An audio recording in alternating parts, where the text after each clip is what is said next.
Hello, Universalites and all dear students. Welcome to our YouTube channel. My name is Deepak Pandey, and I am going to explain all the basic concept of chapter Electricity of class 10th. I am going to cover theory, numerical, NCERT exercise, and I also give you good conceptual question which will make your base for all competitive exam. तो आइए start करते हैं. Pen और copy लेकर के तैयार हो जाइए.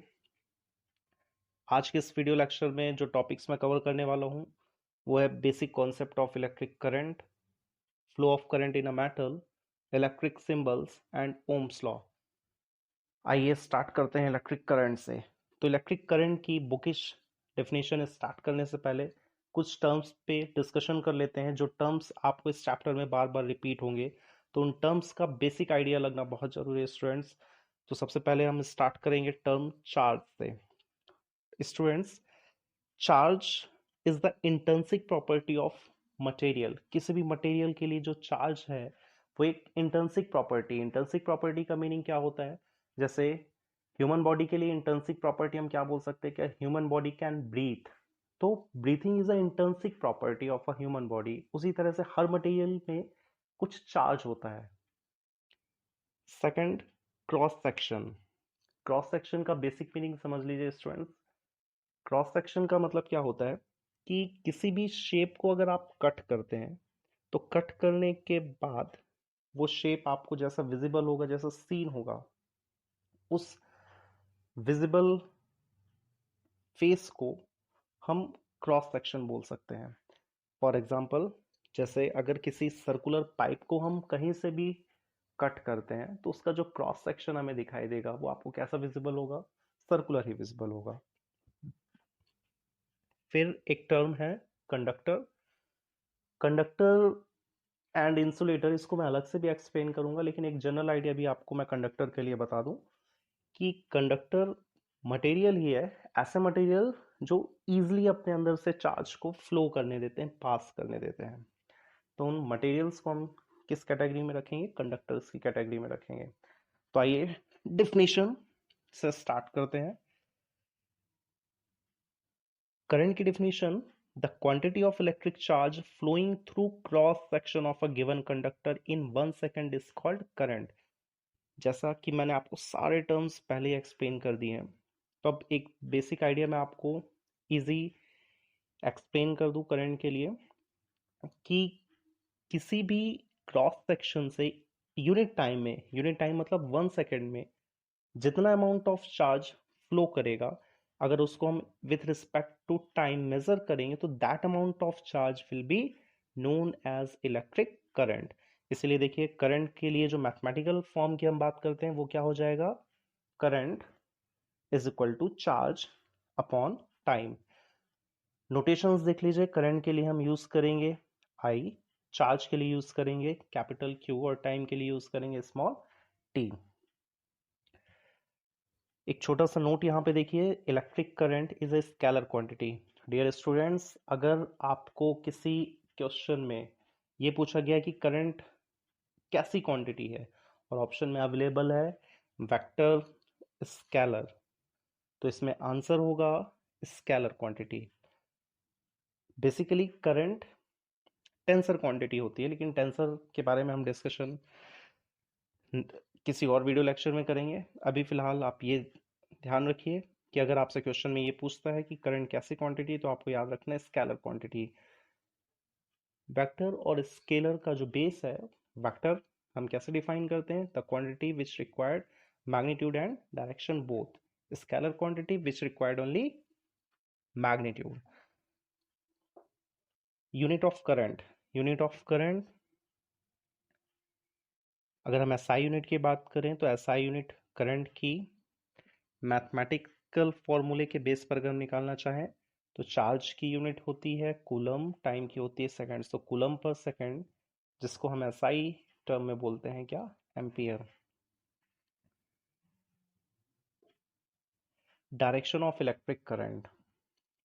अब देखिए यहाँ पर डायरेक्शन ऑफ इलेक्ट्रिक करंट की अगर हम बात करें तो कन्वेंशनली, मतलब स्टार्टिंग से ही, जब से ये कॉन्सेप्ट स्टार्ट हुआ तभी से ये कंसीडर किया जाने लगा कन्वेंशनली कि जो पॉजिटिव चार्ज की फ्लो करने की डायरेक्शन होती है किसी भी मटेरियल में, उस डायरेक्शन को हम करंट की डायरेक्शन कंसीडर कर सकते हैं।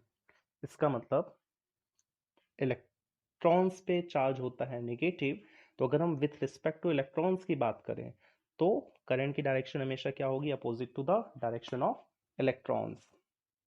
नेक्स्ट टॉपिक हम डिस्कस करते हैं flow of current in a metal. यहाँ से आपके बेसिक कॉन्सेप्ट्स बनने स्टार्ट हो जाएंगे। तो देखो dear students, flow of current in a metal पे जब हम बात करते हैं तो पहले इस पे कुछ डिस्कशन करते हैं, उसके बाद बुक में जो डायग्राम बना हुआ है उसको मैं एक्सप्लेन करता हूँ।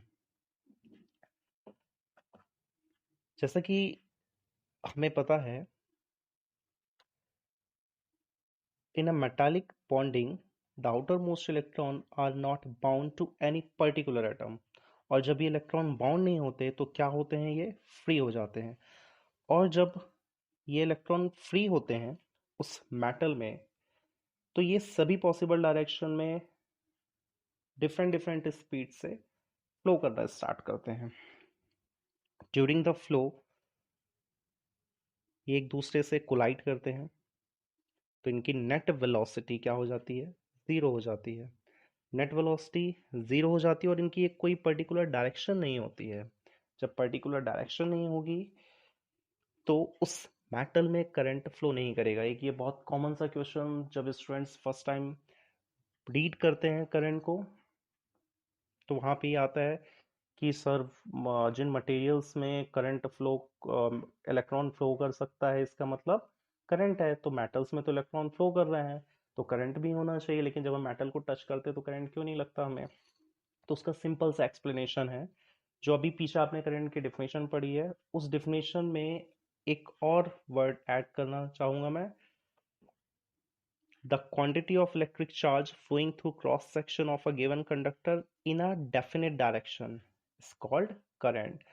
तो किसी भी मेटल में करंट तब फ्लो होगा जब उसके फ्री इलेक्ट्रॉन किसी डेफिनेट डायरेक्शन में फ्लो करना स्टार्ट करेंगे।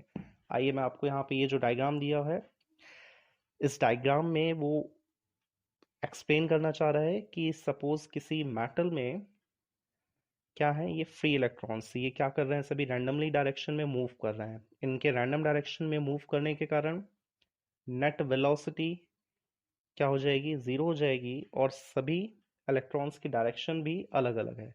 देखिए, flow of electron inside a metal wire when no potential is applied across its end, electron move randomly so no flow of current. अब देखिए, इन सारे रैंडम डायरेक्शंस के electrons को एक डायरेक्शन देने के लिए यहाँ पे अब टर्म आएगा पोटेंशियल।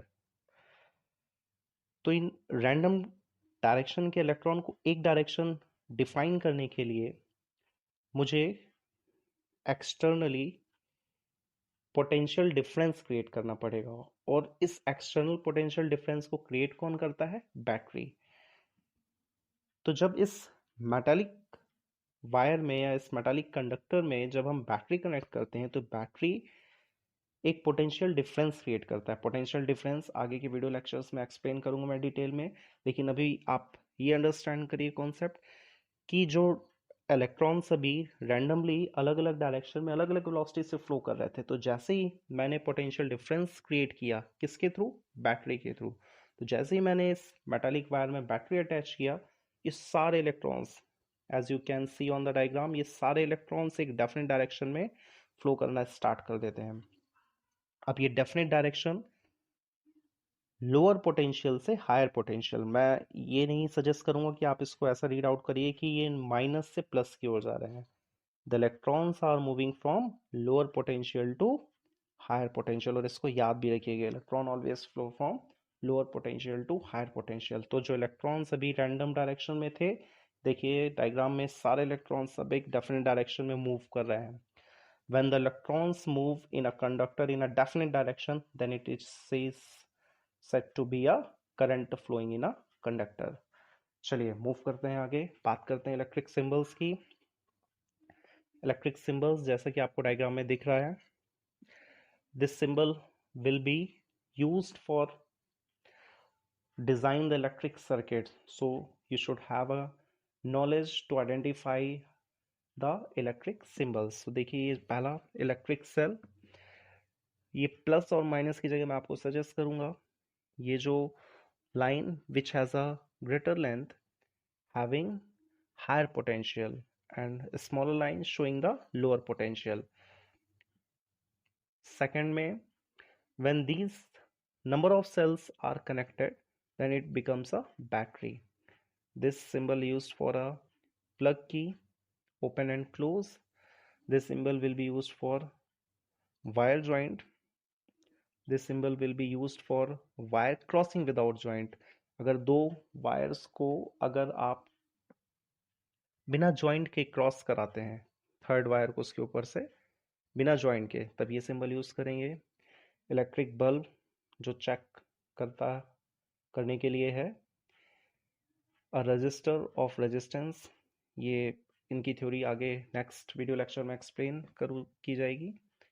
वेरिएबल रेजिस्टेंस और रियोस्टैट, जब रेजिस्टेंस आपका कांस्टेंट ना होकर वेरी करेगा। Ammeter, it is a device which is used to make it is a device which is used to measure the electric current. Voltmeter, it is a device which is used to measure the potential difference, ये याद रखिएगा। and this symbol will be used for the fuse. इन सारे electrical symbols को हम आगे use करेंगे और इनकी इंपॉर्टेंस देखेंगे।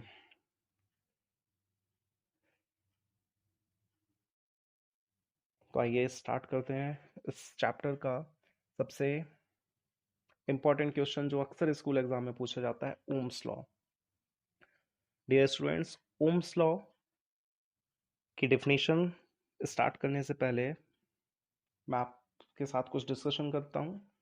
ओम्स लॉ पे जब भी स्टूडेंट्स डेफिनेशन याद करते हैं तो उसको रट लेते हैं कि when current is directly proportional to the potential difference and it is called Ohm's law. तो ओम्स लॉ की कुछ माइनर पॉइंट्स जो आपको याद रखने हैं हमेशा, कि ओम्स लॉ को जब भी हम एक्सप्लेन करें तो इसकी जो कंडीशन है, ये एक्सपेरिमेंटल लॉ है, उस कंडीशन को जरूर डिफाइन करें या वहीं से स्टार्ट करें। वो कंडीशन क्या है कि this experiments perform at a particular condition and that condition is constant temperature. तो स्टूडेंट्स हमेशा याद रखिएगा जब भी आप डेफिनेशन एक्सप्लेन करें कांस्टेंट टेम्परेचर बोलना ना भूलें। This law holds for constant temperature condition. Definition देखिए, according to Ohm's law, at constant temperature, the current flowing through a conductor is directly proportional to the potential difference across the conductor. Simple words में अगर मैं इसको explain करूं तो अगर किसी conductor के अक्रॉस आपने पोटेंशियल डिफरेंस मेंटेन किया है तो जो करंट फ्लो होगा अक्रॉस द कंडक्टर वो डायरेक्टली प्रोपोर्शनल होगा पोटेंशियल डिफरेंस के। इट मींस अगर आप पोटेंशियल डिफरेंस इंक्रीज कर देते हैं तो करंट भी सेम अमाउंट से इंक्रीज हो जाएगा। If you decrease the potential difference current will also decrease with the same amount. Mathematical expression I proportional to V where when T is constant, I is equal to V upon R। Proportionality हटाया, equal to का sign अपने साथ एक constant लेके आया। इस constant R को next video lecture में एक्सप्लेन करूंगा मैं। This R is known as resistance of the conductor. For a concept अभी रेजिस्टेंस मैं आपको इतना एक्सप्लेन कर दूं कि रेजिस्टेंस जो प्रॉपर्टी है मटेरियल की, ये प्रॉपर्टी अपने अंदर से करंट को इजीली फ्लो नहीं करने देगी। डिटेल एक्सप्लेनेशन रेजिस्टेंस के बारे में सब कुछ बताऊंगा आपको नेक्स्ट वीडियो लेक्चर में। तो आइए अभी ओम्स लॉ को कंप्लीट करते हैं। Now equation first can be written as V is equal to I into R। The SI unit of resistance is ohm. कैसे कैलकुलेट किया है हमने रेजिस्टेंस को? R can be written as V upon I। The unit of V is volt and I ampere, so volt per ampere is known as ohm. 1 ohm, ये question भी school exam में बहुत पूछा जाता है। Define the 1 ohms definition। तो 1 ohm is defined as the resistance of a conductor which allows current of 1 ampere to flow through it when a potential difference of 1 volt is maintained across it. In simple language, concept समझिए कि 1 ohm is that amount of resistance which only allowed to flow 1 ampere of current through the conductor when 1 volt of ampere is when 1 volt of potential difference is applied across the conductor. इसके Ohm's law के जैसे मैंने आपको पहले explain किया था, it is experimental law. तो इस एक्सपेरिमेंट्स के कुछ रिजल्ट देखिए. Current flowing through a conductor is directly proportional to the potential difference across the conductor. इस ग्राफ कर्व के थ्रू इसकी इंपॉर्टेंस कॉम्पिटिटिव एग्जाम के लिए बहुत है.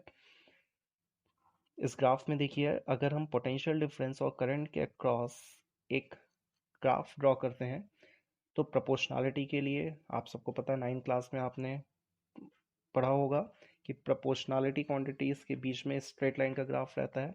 अब देखिए, इसके हर एक पॉइंट पर जो स्लोप रहेगा वो क्या रहेगा, कांस्टेंट रहेगा. तो इससे हम ये कंक्लूड कर सकते हैं कि किसी भी जो मटेरियल का रेजिस्टेंस रहता है वो क्या रहता है, कांस्टेंट रहता है एट कांस्टेंट टेम्परेचर. ये भी ध्यान रखिएगा. सेकंड, आई और आर के बीच में जो रिलेशन है वो कैसा रिलेशन है, इन्वर्सली का. It means if you increase the resistance of the material, current flowing through it will decreases and the ratio of voltage and current is known as resistance. So dear student, आज के इस video lecture के लिए इतना ही. Next video lecture में हम बात करेंगे resistance of a conductor, resistivity and combination of resistance की, और उसके बाद कॉम्बिनेशन ऑफ रेजिस्टेंस के न्यूमेरिकल्स स्टार्ट करेंगे. तो stay tune for the next lecture. इस लेक्चर को रिवाइज करते रहिएगा. Thank you.